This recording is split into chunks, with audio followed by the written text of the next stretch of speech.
Ay, ngayon pala. Half-time. Lamang tayo? Hindi, lamang dalawa ko yun. First quarter lamang tayo. Game na. Coach, ano muna? Walk us through po muna. Walk us through. Walk us through. What? Dapat yung off-season, ano po yung mga ginawa nyo? And yung... Nothing much. So like, fill oil lang eh. Yun lang. Wala lang kayo ibang sinalihan. Anong ginawa nyo? Wala nga. Normally, Cebu. The last 2 years kasi nagsi-Cebu. This year, wala. So, it was more dito. Yan lang. Sige na lang. Sige. Okay. Yan lang. Ano pinocus mo? Wala. More on training. Tapos, tune-up games. Yung training nyo po, ano yung focus nyo? Developing players. Ayun nga. Developing players. Tapos, Kasi ano eh, 7 rookies to eh. So ang focus of yung veterans was ano eh, more given yung mga veterans. So it was more the rookies ang medyo tinutulungan namin mag-develop. specifically, what areas po? Yeah, number one, adjusting to the level of physicality ng game dito sa Philippines. Most of our rookies are, it's either they're from the provinces or they're from outside of the Philippines. So hindi sanay pa sa laro ng Manila. So that's why yun yung talagang focus namin. Matulungan sila makapag-adjust kagad. How did it go na? I mean, okay na po ba sila ngayon? Well, basing on the mga tune-up games that we've had, probably half of the rookies naka-adjust na. So I'm pretty confident that they'll give us good minutes pag pinasok namin sila sa UAP. But the other guys, we're not yet sure. Siyempre, ang pinakamagandang basis still is the actual games. So alam mo na, iba talaga eh. Sometimes you think na they're ready pag biglang you play in front of 15,000, 20,000 people, then nag-iiba talaga yung game. So, we'll see. Do you think na-simulate niyo pa rin po? You can't simulate kasi wala talagang tournament eh. Even when we played in the Phil Oil, konti lang nanonood eh. Di ba? Especially when we played, baka maximum of 1,000, ganon. So it's hard to simulate that. But we always tell the players to focus on our own game. Every possession na nilalaro namin. That way, it helps them, kumbaga, take away distractions. Not think about the crowd, not think about maybe the family that's watching them. So, yeah, mas ano kami, mas nakatutok sa possession. More pinipeptok po sila? Yeah. Kinda. Coming off yung last year, yung finals, paano niyo po pinart yung parang pag-prepare niyo for the season? Everything started when we lost the game. So right away we told them to remember the feeling of losing in the finals and let's use that as a motivation going to the following season. So yeah, nag-start kagad kami. So at least mentally we were aware na we were aware of how it felt matalo kasi masakit talaga especially for them. Some people cried dahil naramdaman nila. We were almost there. One game short of winning the championship. Medyo elusive sa amin, but at least now, alam nila what it takes to maybe finally win it. How hard was it to move on? It was easy. It was easy to move on kasi sa amin, the reason why it was easy was because in our hearts and in our minds, we knew that we gave everything we've got. So sa amin naman, that's the only requirement that we have. So pag binigay mo lahat, your best, di ba? 100%, then the result will just follow. If you win it, then you win it. So ganon. So I think that's the same approach that we have this year. Yeah, bibigay namin lahat. And hopefully, it's a different outcome this year. Do you still, sabi niyo po, gusto niyo, sinabihan niyo sila yung tandaan nila. Sa ngayon po, do you still, from time to time, remind them of it to motivate them? Yes, once in a while, pag medyo nawawala sila sa mental focus. But one thing that I've noticed with our team this year, especially having 9 holdovers, yun nga alam nila experience doon, going to the playoffs, having lost in the finals. So ngayon, mas naka-focus sila. Even in practice, napansin ko, yung mga guys who were playful last year, ngayon are becoming leaders. So nakakatulong sila, especially having 7 rookies this year. So mas kailangan nila mag-step up and step forward. Ano po yung, last year kasi, sabi niyo ako, medyo dandalian kayo sa pag-move on.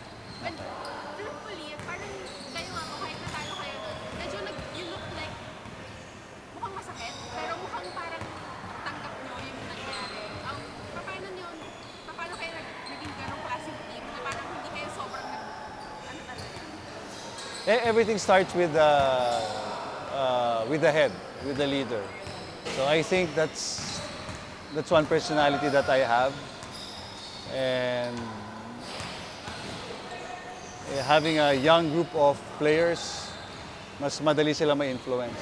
So, but then again, ang importante is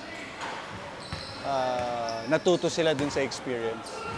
So yes, we need to move forward. Wala na kami magagawa dun sa nangyari. But the biggest challenge still for us is what's ahead of us. So anong gagawin namin sa inaharap namin? Of course, we lost, we learned. Pero ang challenge is this year. Anong gagawin namin? Lessons learned. Okay, yeah, lessons learned. I don't know what the lessons are. Pero, yeah. Well, siguro from the coach's point of view, one learning is it's really hard to win having a very shallow bench. So, and that's one thing that we are trying to address this year. Is there anything that you wish you hadn't, you wish you did differently, and you will do differently this year? No, I think given another chance, we'll do the same things.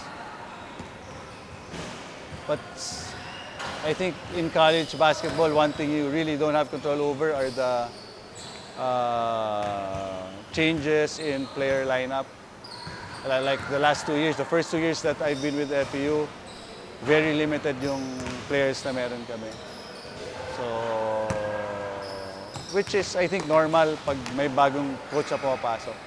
That's why part of the program the first 2 years was not only to develop the people that we have, but also build up for the future. That's why recruitment comes in.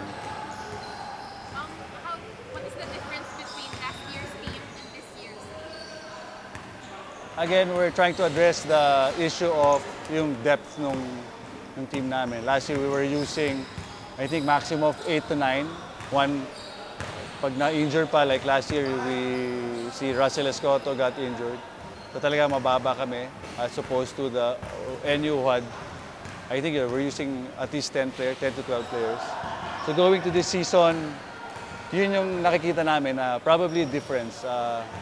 We're hoping that we would be able to use 10 to 12 players who could really deliver for us. So, Aside from yung personnel, difference po ng team as far as growth, ano po yung pinagkaiba nila? Gaano nakalaki yung nilakbang nila? well, we're looking at maturity. Of course, having that experience playing in the playoffs. So if you have 9 holdovers, then hopefully they bring that experience with them going to this season. So 9. And we're hoping again, having 7 rookies, makatatlo, 4 kami na makakatulong sa amin, and that gives us siguro confidence to use them. Then we would be able to achieve yung target namin of having depth. Team identity. We always wanted to be identified as a team who is really resilient, na kahit anong sitwasyon sa game, laban lang ng laban. And I think that's one characteristic of the Tamaraw. Sinasabi lang sa amin na ang Tamaraw daw tahimik. Hindi yan ginugulo. Pero pag ginulo mo, pinuvoke mo, talagang lalaban daw yan. And I think yun yung gusto namin, ma-identify kami. Na, kumbaga, silent type, tahimik, hindi mayabang. Okay? Pero pag pinuvoke, laban lang ng laban. Tamaraw, charge! Magcha-charge kayo, magcha-charge. You were talking about yung veterans and the role that they will play. Specifically, Mike, Colombia, and Macbelo. Ano nakikita niyo sa kanila ngayon this year? People always talk about Mac and Mike. Of course, we expect their leadership going to this season, but we've always believed in shared leadership. So, in that way, siguro it will help unload din yung sa kanila kasi masyado rin mabigat yun having to. So sa amin, yeah, shared leadership. So in every little way that you could help and lead the team. So that's a challenge for everyone. So kahit na sabi namin, we always tell them na kahit na rookie ka, you're still expected to lead. So, and hopefully that helps to veterans then. Silang dalawa po, ano specifically yung nagbago na sa kanila ngayon, heading into their final year? Part of the plan was to help them transition, like si Mike into a point guard, into a really good point guard. Si Mac was transition into a perimeter player. Because of course, aside from having that as an advantage in the UAAP, that will also help them grow and eventually help them with their careers sa PBA. So, yeah, I think having multiple positions, that's one thing na they will have going to season 78. But si Colombia po shooting guard siya talaga? Si? Colombia? Yes. All his life, I think he was really comfortable playing the 2 spot. Ngayon, point guard. Yeah. Si Bello? Yeah, more of a power forward. Yeah. But now, I think majority, we're hoping he would play perimeter.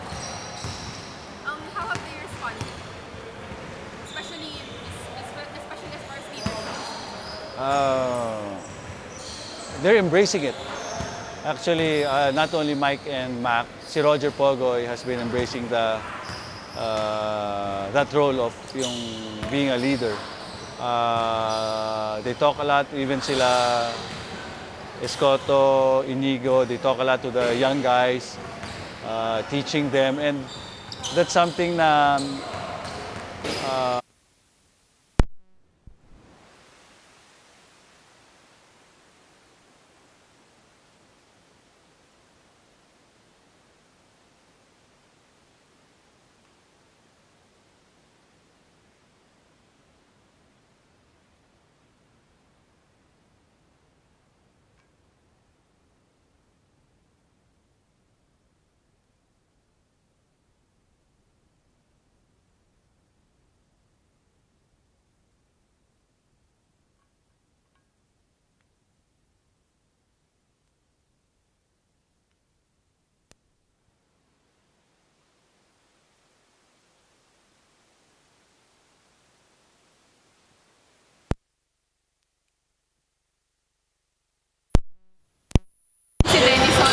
Denison Jose and the younger Escoto.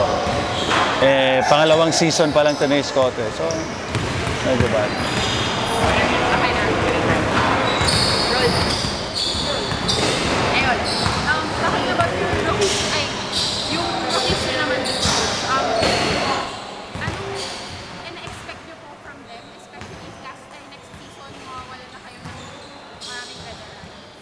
Well, number one, for this season, again, help us have a deeper bench. Sabi namin, pag pinasok kayo, again, we don't, kumbaga, it's not definite na kung makakalaro kayo sa game or how long you will play in the game. Ang sabi lang namin, the only requirement that we have is them being prepared na every time gamitin namin sila.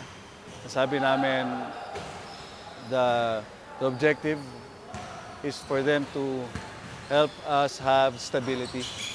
So, wag lang bumaba yung game. It's either constant or umakyat yung game. So, that way they help the team. At the same time, help the veterans recover and have rest.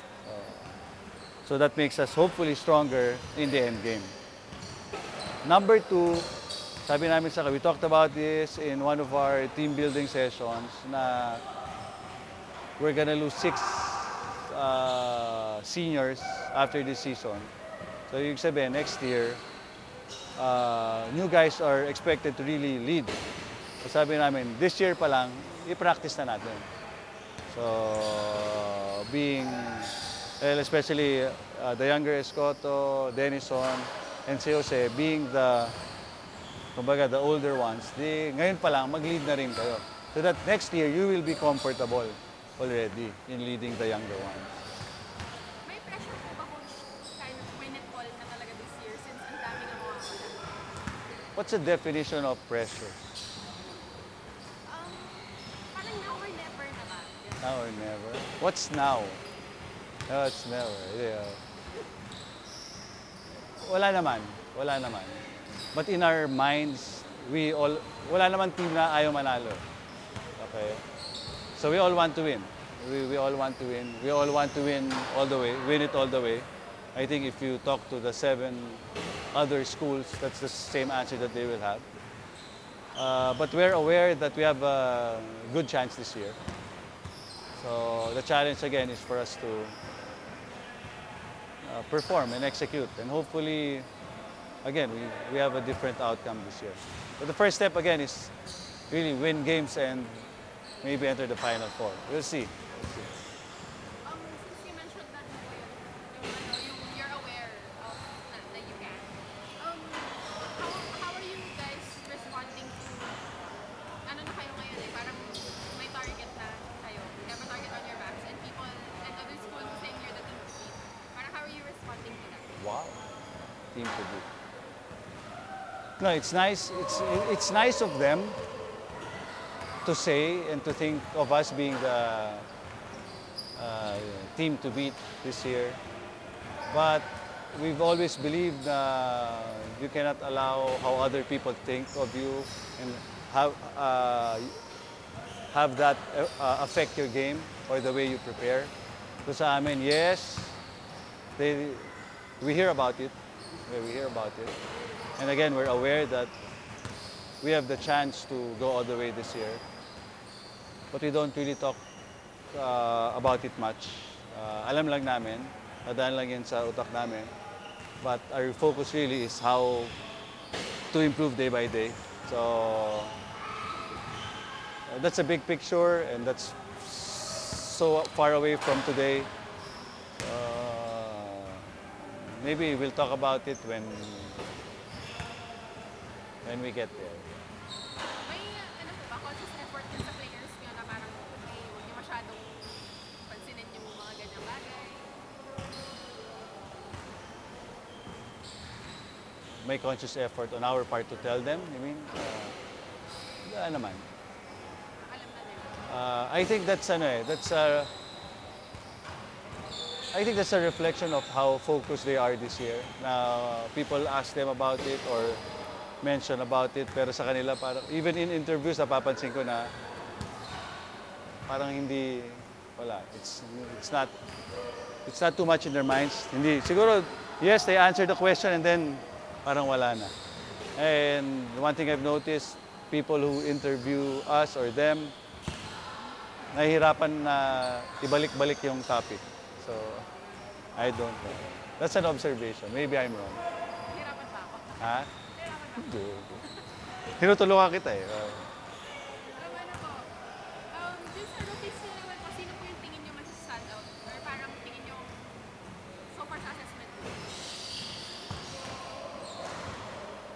that's a question na, ano, na will be answered only when the tournament comes. Ang hirap kasi because still even some of them are parang rookie veterans. They've played in some tournaments already. Some of them are not out of high school, mga maybe 19, 20, yeah, 21 maybe. So sometimes ang assumption is they're already ready. Okay, but UAP is very different. So pag nandun, nag-iiba rin talaga lahat. So we're still hoping na, yeah, makatulong sila. The expectation is minamanage namin. Yeah, minamanage namin.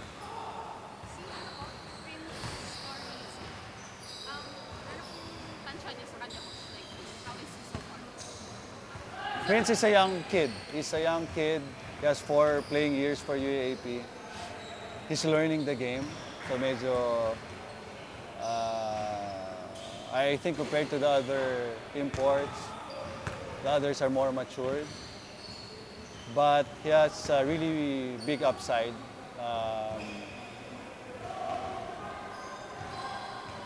He's big, yeah. The only expectation we have this year from him is really defend and intimidate, get rebounds, neutralize the other bigs. So, but even with that expectation, ang maganda lang sa kanya, he's still improving on the other aspects of his game. So even yung offense siya nag-improve na rin. So sana he'll surprise us this year. Describe his game. He's more inside. Talagang he's more of a rebounder. Yeah, more of a rebounder. He's more of a potential. So again, that's why we temper expectations. We manage expectations. This year, medyo we expect two things from him this year, maybe 3. Next year, we'll expect more from him, maybe 3 or 4, and then the following year. So, gano'n lang, bata pa naman siya. Kaya nga, hopefully, he surprises us this year. Rookie talaga siya. Yes, he's a rookie. Si ano naman po, si Comboy. Comboy is the only kid out of high school. So from our, yeah. He's a good player. Could be another Mike Tolomia. But he's young. He's young. He needs to mature. Yes. Yeah, part of it also is having 7 rookies this year is hopefully when the 6 guys leave us next year, then because of the exposure that they've had in the UAP this season, then next year, mas ready sila. Si Comboy is more of a combo guard, similar to Mike Tolomia. So he's not really a legit point, but again, that's a target. It's a target. So. It's more talaga experience. He's a point guard. He's a point guard. He's a point guard. We're hoping he helps us have stability. I think he could make outside shots. Yeah, that's one of his strengths. Yeah, it's one of his strengths. Hitting outside shots. He grew up in the States. I think he was born here, raised in the States. Pero naka-experience na rin siya maglaro talaga ng high school. Sa States, yeah. Si Aaron na lang, siya po yung rookie. South from, yeah, rookie veteran. 2 playing years, he's from Southwestern University in Cebu. He played for Coach Ayoy, Alcoseba. So he's, yeah. Expectations, si rookie veteran niya. Again, hopefully he brings his game from Cebu. Yung nakita namin sa Cebu, sana madala niya dito. He's really a guy who could shoot from the outside. He's one of the better shooters that we have. Sana magampanan niya. Shooter siya nung nasa Cebu, but he could also attack the basket. He's a good defender. He's strong, mature, really mature. 22-year-old rookie. You think na he would be one of the guys who will step up given that he's not really a rookie? Yes. Yes. We'll see. But I think sa first week of the UAAP, then maybe. Ano na lang po, goal. Still feel na your goal is to return to the finals talaga? Ultimately. Yeah. Yeah, all teams would say to win games, get to the Final Four, and eventually maybe championship. I'd like to say the same thing. But siguro I've been like that the last 2 years. But I think this year we'll start embracing it. The challenge of getting to the finals and winning it all the way. So yeah, it's the biggest challenge, but we'll do our best.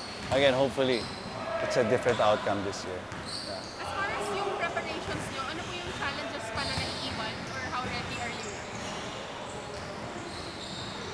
Well, we're hoping we're ready. I think that's a difference between last year's preparation or the previous year's preparation as opposed to this year. There's a change of schedule. So it was really hard for us getting tune-up games because yung other league is already ongoing. So yung Phil Oil, you didn't want to peak yet during the Phil Oil tournament. So nung gusto mo na mag-peak, now you don't have teams to play against. So medyo mahirap, but we were really fortunate to have some colleges play us in the preseason. We were able to play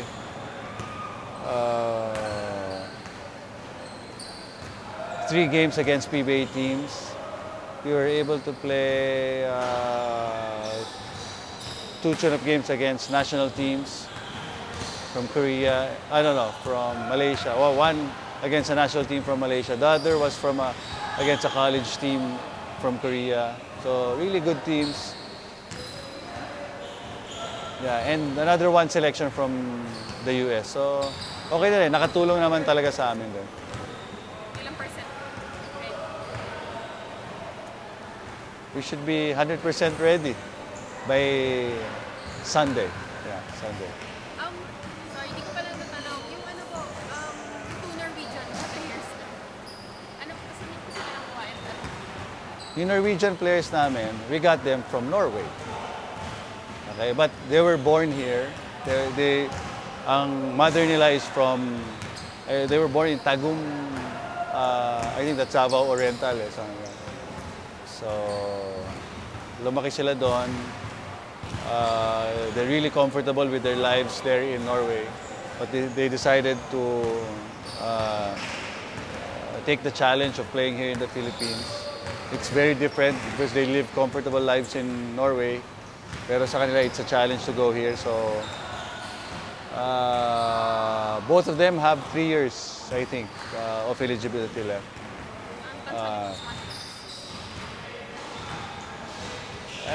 They'll help us down the road.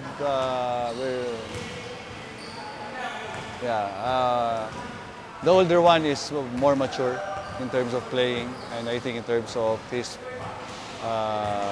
personality also. So, tingin namin makatulong siya in giving guys like Mac Bello and Roger Pogoy some rest. Yeah. The other kid, 6'8", he's a work in progress kasi when we got him from Norway, he was still injured. So he's been practicing with us only for 2 months. So that's why we're really tempering yung expectation namin. But we see a lot of potential in him. Hopefully, more time with us would really help him develop quickly, faster. Shoulder. Yeah, but he's under. Yes. Naglalaro sila doon. Ano na lang po? Having 7 rookies, I think is an edge because other teams now they have 8 and they have 9. So having 7 would be an advantage for us. Because they're highlighting them having 8 and 9 rookies. Do we highlight having 7 rookies? Okay, other than that? Oh. Other than that, I think it's a desire to really win it this year.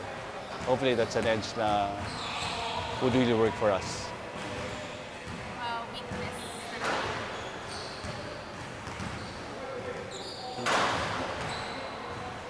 I think it's for the other teams to find out.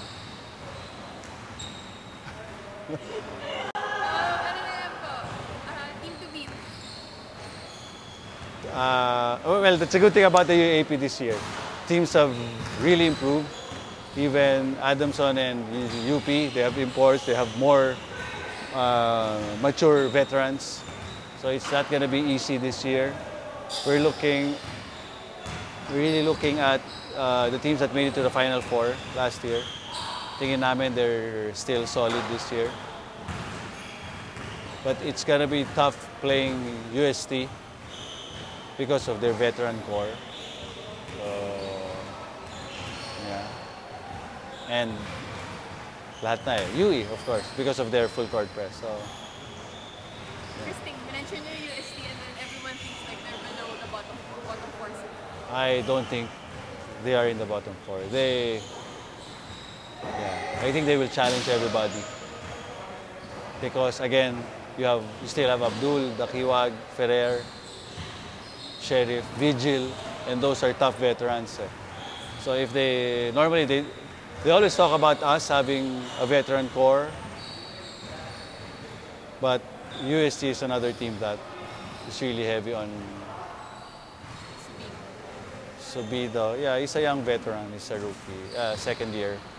But yeah, we're gonna be tough. Sheriff, di ba? Ano ba? Subido. Bon Leon finally playing after 2 years, 3 years. Same in Ateneo, di ba? Pingoy Kani. So, X Factor. X Factor.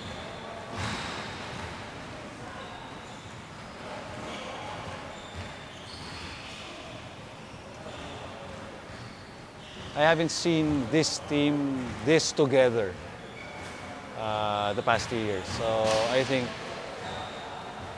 maganda yung relationship na na-build namin over the years, and I think that should be something na makakatulong sa amin.